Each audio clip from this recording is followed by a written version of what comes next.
আজকে শুক্রবার 26 তারিখ। আমার বন্ধু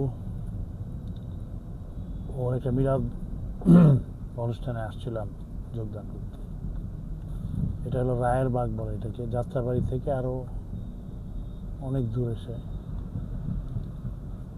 তো ওর বাইপাস সার্জারি হয়েছিল। ওর নাম হলো তনু। ওর বাইপাস সার্জারি হয়েছিল, কিন্তু একটু জটিল ছিল, একটু কমপ্লিকেটেড ছিল, বাট আল্লাহ রহমত করছে তাকে। সেজন্য সে আজকে সবার দোয়া চাইছে সে।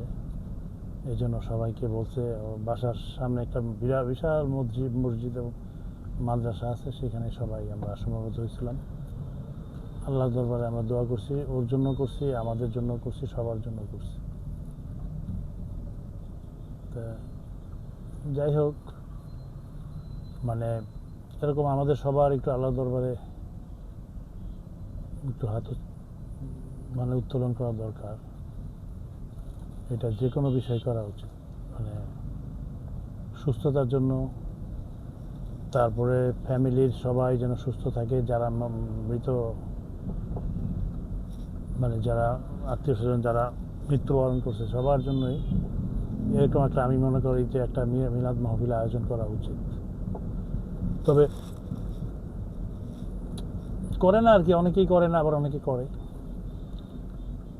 এই জন্য আল্লাহ দরবারে যদি ধর্মপ্রাণ মুসলমান সবাই যদি হাত উত্তোলন করে, আল্লাহ সেটা কবুল করে আর কি। তো আজকে আমি ওখানে জুম্মার নামাজ পড়লাম,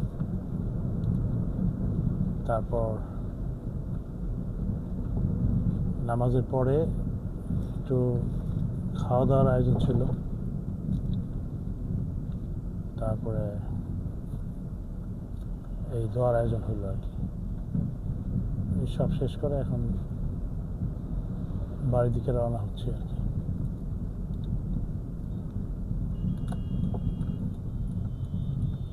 বাসার দিকে রওনা হলাম। অন্যান্য দিন তো এইভাবে যাওয়া সম্ভব না, খুব ভিড় হয়, কিন্তু যেহেতু আজকে শুক্রবার, রাস্তাঘাট অনেক ফাঁকা। তো যাই হোক, আল্লাহ আমাদের সবার দোয়া কবুল করুন।